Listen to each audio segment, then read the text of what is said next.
Assalamualaikum dear students. This is Safwan Khan and I'm your course instructor for International Business Management. Students आज हम देखेंगे कि international business में strategy कैसे बनाई जाती है। अगर हम स्ट्रेटजी को सादा अल्फाज में बयान करें तो स्ट्रेटजी एक लंबे अरसे का प्लान होता है। मिसाल के तौर पर मैं एक यूनिवर्सिटी में पढ़ाता हूँ और मैं चाहता हूँ कि मैं अपनी रिसर्च स्किल्स को इम्प्रूव करूँ और मज़ीद आगे बढ़ूँ ज़िंदगी में। उसके लिए मुझे पीएचडी करनी होगी और मैं एक प्लान बनाता हूँ कि अब से 5 साल के अंदर मैं पीएचडी कर लूँगा और मैं इस जगह पर काम कर रहा हूँ। तो ये मेरी एक स्ट्रेटजी है, ये एक लंबे अरसे का प्लान है जिसको मुझे अचीव करना है। उसे अचीव करने के लिए मुझे कुछ स्टेप्स लेने पड़ेंगे। वो स्टेप्स मैं आज डिसाइड करूँगा और उन स्टेप्स को फॉलो करते हुए इंशाल्लाह मैं अपने मकसद तक पहुँच जाऊँगा। तो स्ट्रैटेजीज ऑर्गेनाइजेशंस बहुत ज़्यादा बनाती हैं, ज़्यादा से मुराद है कि अक्सर बनाती रहती हैं स्ट्रैटेजीज और ऐसी ऑर्गेनाइजेशंस कम ही होती हैं जिनकी कोई स्ट्रैटेजी नहीं होती। बेशक आप एक छोटी सी ऑर्गेनाइजेशन की मिसाल ले लें जिसका ओनर जो है वो बहुत ज़्यादा बिजनेस की जो टर्मिनोलॉजी जो फैंसी टर्मिनोलॉजीज हैं जिनको हम पढ़ते हैं इसके बारे में अवेयर ना हो, लेकिन फिर भी उस ऑर्गेनाइजेशन का ओनर स्ट्रैटेजी ज़रूर बनाता है। उसके जहन में ये ज़रूर होता है कि मैंने इसको लेकर कहाँ जाना है, इस ऑर्गेनाइजेशन को, इस बिज़नेस को। क्या मैंने आवाम को या लोगों को या अपने कस्टमर्स को कम कीमत पर चीज़ें देनी है, या मैंने कीमत की कोई ख़ास परवाह नहीं करनी और क्वालिटी पर फोकस करना है, या मैंने मार्केट में अपना नाम बनाना है, या मैंने अपने जो ऑर्गेनाइजेशन की ग्रोथ है उस पर फोकस करना है। तो स्ट्रेटजी किसी भी तरह की हो सकती है। अब हम देखेंगे कि इंटरनेशनल बिजनेस में स्ट्रेटजीज कितनी तरह की होती हैं। सबसे पहले जैसे मैंने आपको अभी बताया कि स्ट्रेटजी क्या होती है। Strategy is basically the action that managers take to attain the goals of the firm. यानी कि ऑर्गेनाइजेशन के जो गोल्स हैं उनको हासिल करने के लिए जो डिसीजन लिए जाते हैं, मैनेजर्स जो डिसीजन लेते हैं उन्हें स्ट्रेटजी कहा जाता है। और अमूमन ये लॉन्ग टर्म गोल्स होते हैं जिनको अटेन या अचीव करने के लिए डिसीजन लिए जाते हैं। और कंपनीज इन स्ट्रेटजी को बनाकर उन स्ट्रेटजीज को फॉलो करती हैं, उनका पीछा करती हैं, स्ट्रेटजीज का उन पर अमल करती हैं ताकि कंपनी का प्रॉफिट ना सिर्फ अमाउंट में ज़्यादा हो बल्कि परसेंटेज में भी ज़्यादा हो। अब ये अमाउंट और परसेंटेज की एग्जांपल आप लोगों को दूंगा। मिसाल के तौर पर एक शख्स 1 लाख रुपए का बिजनेस कर रहा था और अगले साल उसको 5,000 का प्रॉफिट हुआ, तो उसका 5% प्रॉफिट है। जबकि आप दूसरी तरफ देखें कि एक शख्स 10,000 का बिजनेस कर रहा था और उसको 5,000 का प्रॉफिट हुआ, तो उसका 50% प्रॉफिट है। या चले हम 5,000 की एग्जाम्पल ले लेते हैं, हम 2,500 की एग्जाम्पल ले लेते हैं। तो एक शख्स 10,000 का बिजनेस करके 2,500 का प्रॉफिट कमाता है, तो उसका 25% प्रॉफिट है। तो 25% प्रॉफिट जो है ये प्रॉफिटेबिलिटी है। और जो 5,000 प्रॉफिट है 1 लाख के पीछे, that is the profit growth. तो प्रॉफिटेबिलिटी परसेंटेज में है और प्रॉफिट ग्रोथ एब्सोल्यूट अमाउंट की, टोटल प्रॉफिट की अमाउंट कितनी है। तो ये दोनों चीज़ें देखी जाती हैं। अब इस दौरान स्ट्रेटजी बनाने के दौरान कंपनीज जो हैं या फर्म्स हैं वो वैल्यू ऐड कर सकती हैं, यानी कि ज़्यादा बेहतर चीज़ कस्टमर को प्रोवाइड करें, या फिर कॉस्ट को रिड्यूस कर सकती हैं कि इस वक्त हम जितनी कॉस्ट पर कस्टमर को चीज़ें दे रहे हैं हमने उसको कम कैसे करना है। या फिर जो एक मार्केट जहाँ पर वो ऑलरेडी बेच रही हैं उसमें और ज़्यादा बेचें, और ज़्यादा मार्केट को कैप्चर करें, या फिर उस मार्केट से बाहर निकलें और किसी और मुल्क में चीज़ें बेचना शुरू कर दें। तो ये मुख्तलिफ स्ट्रैटेजिक ऑप्शंस हैं जो किसी भी कंपनी के पास हो सकती हैं। जैसा कि मैंने आपको पहले बताया कि स्ट्रैटेजी एक लॉन्ग टर्म गोल है। तो लॉन्ग टर्म गोल को अचीव करने के लिए क्या क्या करना पड़ता है, स्पेशली इंटरनेशनल बिजनेस में, इसको हम आगे मजीद एक्सप्लोर करते हैं। ओके, जैसे मैंने आपको पहले बताया कि प्रॉफिटेबिलिटी और प्रॉफिट ग्रोथ में थोड़ा सा डिफरेंस है।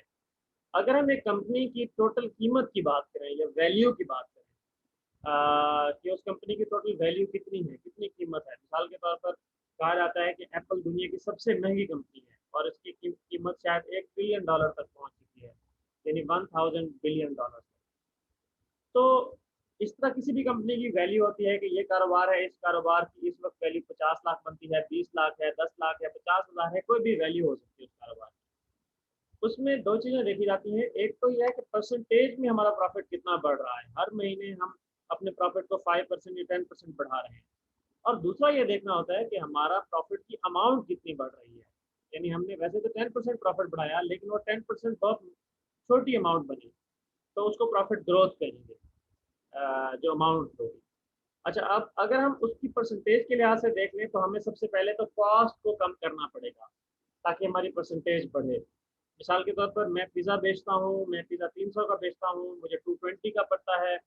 अब मैं कॉस्ट को रिड्यूस करके अगर 220 या 200 तक ले आता हूँ उसकी कॉस्ट को, तो वो पिज़्ज़ा मैं 300 का बेचता हूँ, तो अब मेरी प्रॉफिटेबिलिटी रिलेटिवली ज़्यादा है। और उसके बाद दूसरा तरीका मैं ये कर सकता हूँ कि मैं उस पिज़्ज़ा के अंदर और चीज़ें ऐड कर दूँ और उसे 300 की बजाय 320 का कर दूँ।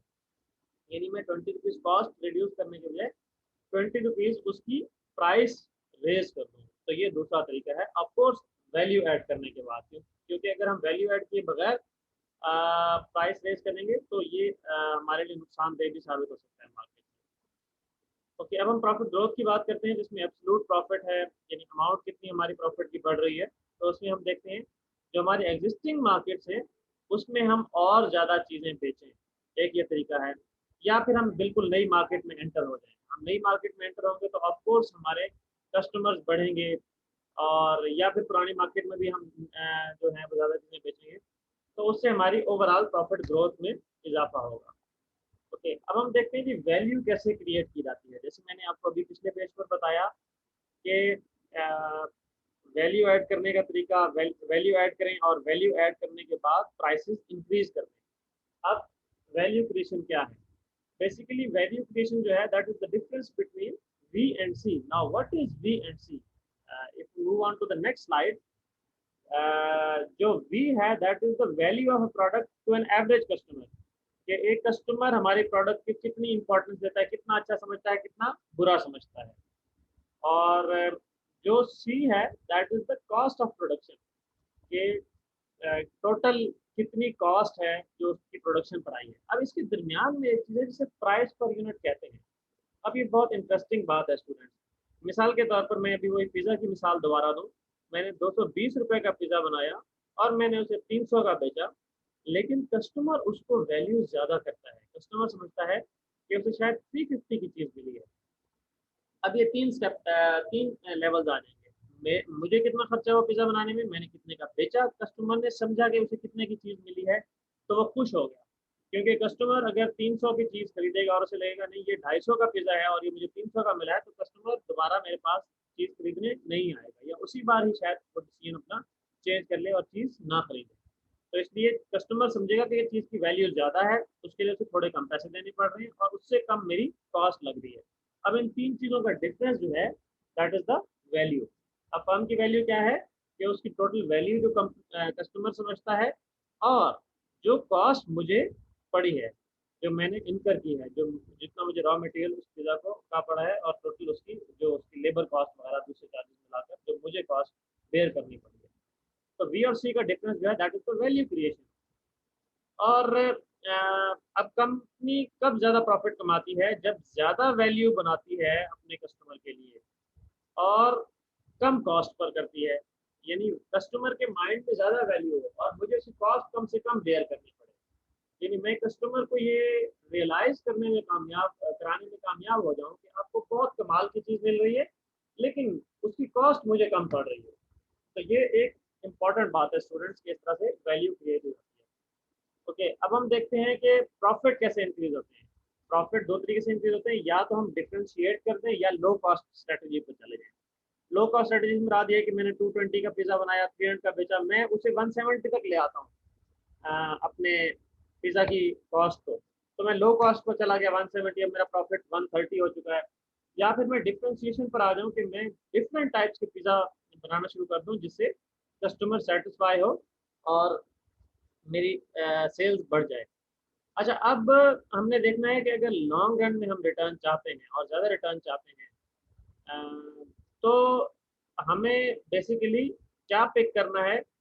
एक ऐसी पोजीशन पिक करनी है जिसमें हम एफिशिएंसी फ्रंटियर पर एक बेहतर पोजीशन पर एस्टैब्लिश हो या बेहतर पोजीशन पर स्टैंड करते हो।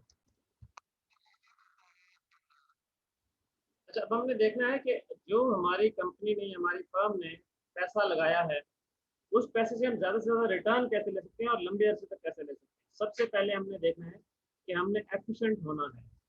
एफिशिएंसी फ्रंटियर पर हमने एक ऐसी पोजीशन लेनी है जहां हम बेहतर जगह पर ठहरे। उसके बाद हमने अपने जो इंटरनल ऑपरेशंस हैं या अपनी कंपनी के जो अंदर डिफरेंट प्रोसेसेस परफॉर्म हो रहे हैं, उनको इस तरीके से अलाइन करना है या कॉन्फ़िगर करना है कि उस पोजीशन के साथ हम ठहरें और पोजीशन को सपोर्ट करें। और फिर फाइनली हम ऑर्गेनाइजेशन का स्ट्रक्चर भी उसके मुताबिक बनाएंगे। अगर हमारी ऑर्गेनाइजेशन को ऐसे स्ट्रक्चर की जरूरत है जो फ्लेक्सिबल हो, तो हम फ्लेक्सिबल स्ट्रक्चर बनाकर चलेंगे और फिर फाइनली हम उस स्ट्रैटेजी को एग्जीक्यूट करेंगे। ये एक अच्छा तरीका है प्रॉफिट कमाने का। ओके, अब अगेन मैं उसी बात को रिपीट करता हूँ कि वैल्यू क्रिएशन क्या है। कस्टमर के माइंड में जो एक वैल्यू है, जो कस्टमर को हमने वैल्यू प्रोवाइड की है, उसके दरमियान और जो हमारी कॉस्ट ऑफ प्रोडक्शन है पर यूनिट, उसके दरमियान फर्क क्या है, इसको हम वैल्यू क्रिएशन कहते हैं। ओके, अब हम देखते हैं कि कंपनी के ऑपरेशन कैसे कॉन्फ़िगर किए जाते हैं। जैसे हमने पिछले पेज पर बात की, कंपनी के जो ऑपरेशन होते हैं बेसिकली वैल्यू चेन होते हैं। मैं अगेन पिज़्ज़ा की एग्जांपल दूंगा। पिज़्ज़ा के लिए हमने चिकन कहाँ से लिया, हमने ब्रेड सॉरी उसके लिए हमने डो या आटा हमने कहाँ से लिया, उसके लिए हमने वेजिटेबल्स कहाँ से ली, चीज़ कहाँ से लिया, और ये सब चीज़ें लेने के बाद हमने किस प्रोसेस से गुजारा। क्या हमारे पास शेफ अच्छे थे, क्या हमारे पास मशीन भी अच्छी थी, और उसके बाद फाइनली हमने डिलीवर किया कस्टमर को, तो हमारे पास बॉक्सेस कैसे थे, हमारे डिलीवरी बॉयज कैसे थे। अब ये सारे स्टेप्स हैं, इनको वैल्यू चेन कह सकते हैं, और इनमें से हर जगह पर वैल्यू क्रिएट की जा सकती है। हमारा जो डिलीवरी बॉय है वो कैसे अच्छे तरीके से डिलीवर करता है, हमारे बॉक्सेस कितने अच्छे हैं, हमारा शेफ कितना अच्छा है, हमारी मशीनरी कितनी अच्छी है, हमने रॉ मटेरियल जो परचेज किया है वो कितने बेहतर तरीके से परचेज किया है। इन सब चीज़ों को मिलाकर हम जो है वो कंपनी के ऑपरेशन करेंगे। इसमें कुछ प्राइमरी एक्टिविटीज़ हैं और कुछ सपोर्ट एक्टिविटीज़ हैं। प्राइमरी एक्टिविटीज़ से मुराद वो एक्टिविटीज़ हैं जो अहम होती हैं, और सपोर्ट एक्टिविटीज़ जो प्राइमरी एक्टिविटीज़ को हेल्प करती हैं। मिसाल के तौर पर primary activities research and development है कि अच्छी प्रोडक्ट बनाएंगे तो कस्टमर उसे खरीदेगा, तो उसके लिए रिसर्च करें और अच्छी प्रोडक्ट को डेवलप करें। फिर उस प्रोडक्ट को मुसलसल बनाते जाएं, प्रोड्यूस करते जाएं, प्रोडक्शन करते जाएं, ताकि कस्टमर को प्रोडक्ट मिले। और मार्केटिंग और सेल्स उसकी अच्छी करें और कस्टमर को अच्छी सर्विसेज प्रोवाइड करें। इसके साथ साथ कुछ सपोर्ट एक्टिविटीज़ हैं, फॉर एग्जाम्पल आईटी की सर्विसेज हैं या लॉजिस्टिक्स की सर्विसेज हैं या ह्यूमन रिसोर्स की सर्विसेज हैं, इनको सपोर्ट एक्टिविटीज कहा जाता है। तो इस तरह से इन ऑपरेशंस को आप अरेंज करते हैं ताकि वो आपकी स्ट्रेटेजी को सपोर्ट करें ऑपरेशन। ओके, जैसे कि यहाँ बना हुआ है कि सबसे पहले रिसर्च एंड डेवलपमेंट होती है, उसके बाद प्रोडक्शन में चीज़ चली जाती है, फिर मार्केटिंग और सेल्स करके उसको बेचा जाता है, और फाइनली कस्टमर को सर्विस प्रोवाइड की जाती है। इंफॉर्मेशन सिस्टम, लॉजिस्टिक्स और ह्यूमन रिसोर्सेज वाले इन सब स्टेप्स को सपोर्ट कर रहे हैं। ओके, अब हम देखते हैं कि इंटरनेशनल, अगर कंपनीज इंटरनेशनल चली जाएं, अभी दोबारा मैं स्ट्रेटेजिक डिस्कशन की तरफ आ रहा हूँ। अगर कंपनीज इंटरनेशनल चले जाएं तो वो कैसे अपने प्रॉफिट में इजाफा कर सकती हैं। सबसे पहले तो इंटरनेशनल कंपनीज जो हैं वो अपनी मार्केट को बढ़ा सकती हैं और लोकेशन इकोनॉमीज को रियलाइज कर सकती हैं। लोकेशन इकोनॉमीज के बारे में हम नेक्स्ट पेज पर पढ़ते हैं, और फिर हम देखते हैं कि ग्रेटर कॉस्ट इकोनॉमीज अपने एक्सपीरियंस से कैसे रियलाइज कर सकती हैं और फाइनली कैसे वो ज़्यादा रिटर्न या प्रॉफिट कमा सकती हैं। ओके, अब हम देखते हैं कि जो कंपनीज हैं वो अपनी कॉम्पिटेंसीज का या अपनी प्रोडक्ट्स का ज़्यादा से ज़्यादा फ़ायदा कैसे उठा सकती हैं। जो इन कंपनीज की इंटरनेशनल सक्सेस है वो बेसिकली डिपेंड कर रही होती है कि उन्होंने क्या क्या चीज़ें बेची हैं और कंपनी की अपनी सलाहियत क्या थी, कंपनी के अंदर एबिलिटी क्या थी। मुल्तान की ब्लू पॉटरी बहुत मशहूर है, तो मुल्तान की अगर कंपनी है तो उसके पास ब्लू पॉटरी है, तो वो कोर कॉम्पिटेंसी है कि ब्लू पॉटरी बना सकती है। इससे कंपनी कम जब प्राइस पर वो बनाएगी, वैल्यू ज़्यादा देगी और कस्टमर के जहन में ज़्यादा परसीड वैल्यू आएगी, ताकि कस्टमर से ज़्यादा ज़्यादा पैसे चार्ज किए जा सके। ब्लू पॉटरी का अगर एक पॉट फॉर एग्जाम्पल 500 का बनता है मुल्तान में, कस्टमर की परसेप्शन 1500 की है, तो 1500 कस्टमर को बेचा जा सकता है क्योंकि कस्टमर परसीव करता है कि उसकी वैल्यू ज़्यादा है। ओके, अब हम देखते हैं कि लोकेशन इकोनॉमीज कैसे इंपॉर्टेंट होती हैं। जब लोकेशन इकोनॉमीज अचीव करती हैं कंपनीज, तो कंपनीज बेसिकली वैल्यू क्रिएशन की कॉस्ट को कम कर सकती हैं और लो कॉस्ट पोजीशन को ले सकती हैं। यानी कि ज़्यादा से ज़्यादा वैल्यू हमने प्रोड्यूस करनी है, लेकिन वो वैल्यू कम कीमत पर प्रोड्यूस करनी है, जिसकी वजह से हम लो कॉस्ट पोजीशन पर आ गए हैं। अब ये लोकेशन इकोनॉमी आ गया, और अपनी प्रोडक्ट ऑफरिंग को भी फिर डिफरेंशिएट कर सकती है। और वो कंपनियां जो लोकेशन इकोनॉमीज का फायदा उठाती हैं, वो एक दुनिया भर में एक अपना जाल बना लेती हैं, जिससे वैल्यू क्रिएट होती है और उनको प्रॉफिट आता रहता है।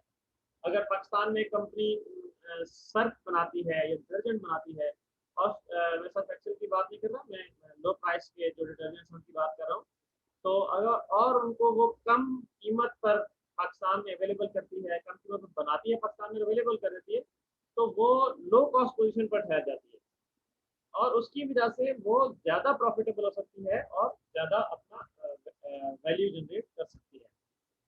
अब हम देखते हैं कि एक्सपीरियंस इफेक्ट क्यों इम्पोर्टेंट है। जो एक्सपीरियंस कर्व है वो ये है कि जैसे जैसे हम किसी चीज़ को बनाने में माहिर होते जाएंगे, वैसे वैसे उसकी पर यूनिट प्राइस जो है वो कम होती जाएगी, या प्रोडक्शन कॉस्ट जो है वो कम होती जाएगी, और इसका और वैल्यू बढ़ती जाएगी। अब ये इसी तरह है जिस तरह हमें जो कोई काम अगर काफ़ी अच्छे से कर रहे हो, तो हमें वो काम करना आ जाता है, हम उस काम को ज़्यादा बेहतर तरीके से कर पाते हैं। या अगर हम एक चीज़ ज़्यादा क्वांटिटी में बना रहे हैं, तो हम निस्बतन सस्ती बना पाते हैं। तो इन सब चीज़ों की वजह से भी एक बड़ा बेनिफिट होता है कंपनी को। अब हम देखते हैं स्टूडेंट्स के कंपैरेटिव प्रेशर जो हैं वो कौन कौन से हैं जो ग्लोबल मार्केट्स में एग्जिस्ट करते हैं। सबसे पहले जो है ग्लोबल मार्केट में जो प्रेशर कंपनियों पर एग्जिस्ट करता है वो ये है कि कीमत कम देनी है। हर दुनिया की इकोनॉमी के अंदर ऐसे लोग नहीं होते जो कि ज़्यादा प्राइस पे कर सकें। दुनिया के हर मुल्क के अंदर ऐसे लोग नहीं होते। और दूसरी बात ये है कि आपकी कीमत ना सिर्फ कम हो, बल्कि आप लोकल नीड्स को रिस्पॉन्ड कर सकें। लोकल लोगों को ज़रूरत क्या है उस मुल्क के लोगों को। मैं पाकिस्तान से कपड़ा बेचने के लिए इंग्लैंड जा रहा हूँ। पाकिस्तान आपको पता है कि सबसे ज़्यादा दुनिया में अच्छी क्वालिटी कपड़ा बनाने वाले मुल्कों में से एक है। और तो मुझे जो इंग्लैंड के लोगों की नीड्स हैं उनके लिए रिस्पॉन्ड करना है। तो पहली बात है कि कॉस्ट को रिड्यूस करना पड़ता है अक्सर औक़ात, जब आप किसी ऐसे मुल्क में जा रहे होते हैं जिसकी इकोनॉमी जिसमें रहने वाले लोग ज़्यादा पे नहीं कर सकते। और दूसरा, उस मुल्क के लोगों की ज़रूरियात क्या है उसके मुताबिक रिस्पॉन्ड करना है। तो ये दो बड़े प्रेशर हैं। और प्रेशर कब ज़्यादा होते हैं, जब कॉस्ट रिडक्शन का प्रेशर तब ज़्यादा होता है जब कंपनीज ऐसी चीज़ें बनाती हैं जो कि यूनिवर्सल नीड्स को फिल करती हैं। और जब कंपेटिटर्स भी लो कॉस्ट लोकेशन में मौजूद हों, और एक्सेस कैपेसिटी बहुत ज़्यादा हो, तो ये कुछ मसाइल हैं जब फेस करने पड़ते हैं जब हम लो कॉस्ट की तरफ जाते हैं। और लोकल रिस्पॉन्सिवनेस जो है वो कैसे उसका प्रेशर आता है। कस्टमर का अगर टेस्ट अलग हो और उसकी प्रेफरेंस अलग हो दूसरे मुल्क की, उनके कल्चर अलग हो, उनका इंफ्रास्ट्रक्चर अलग हो, उनकी जो डिस्ट्रीब्यूशन है जिसके ज़रिए कस्टमर तक हमारी चीज़ पहुंच रही है वो अलग हो, और गवर्नमेंट की तरफ से रिक्वायरमेंट्स अलग हो, हर मुल्क की हुकूमत अपने कवानीन बनाती है, तो ये प्रेशर बढ़ जाता है जब हमें लोकली रिस्पॉन्ड करना पड़ता है। और एक कंपनी कौन कौन सी स्ट्रैटेजी अडॉप्ट कर सकती है। चार तरह की बेसिक स्ट्रैटेजीज हैं जो कंपनीज ले सकती हैं। ग्लोबल स्टैंडर्डाइजेशन है, पूरी दुनिया में एक ही तरह की प्रोडक्ट के साथ चले जाएं। लोकलाइजेशन है, जिसमें आप हर मुल्क की ज़रूरतों के मुताबिक अपनी प्रोडक्ट को डिफ्रेंशिएट कर दें। और ट्रांसनेशनल और इंटरनेशनल ये स्ट्रैटेजीज भी हैं। ये इनको अगर आप देखें तो जो कॉस्ट रिडक्शन का प्रेशर को अगर हम वाई एक्सिस पर रखें और लोकल रिस्पॉन्सिवनेस को एक्सिस पर रखें, from left is low and right is high, down is low and up is high, तो हमारी इंटरनेशनल स्ट्रेटजी में लोकल रिस्पॉन्सिवनेस का प्रेशर भी लो है, कॉस्ट रिडक्शन का प्रेशर भी लो है, तो हम इंटरनेशनल चले जाएंगे। और अगर लोकल रिस्पॉन्सिवनेस ज़्यादा है और कॉस्ट रिडक्शन का प्रेशर लो है, तो हम लोकलाइजेशन की तरफ चले जाएंगे। और अगर ये बढ़ता है तो हम ट्रांसनेशनल की तरफ चले जाएंगे। और अगर इधर से जो है सिर्फ कॉस्ट रिडक्शन बढ़ती है, तो हम ग्लोबल स्टैंडर्डाइजेशन की तरफ चले जाएंगे।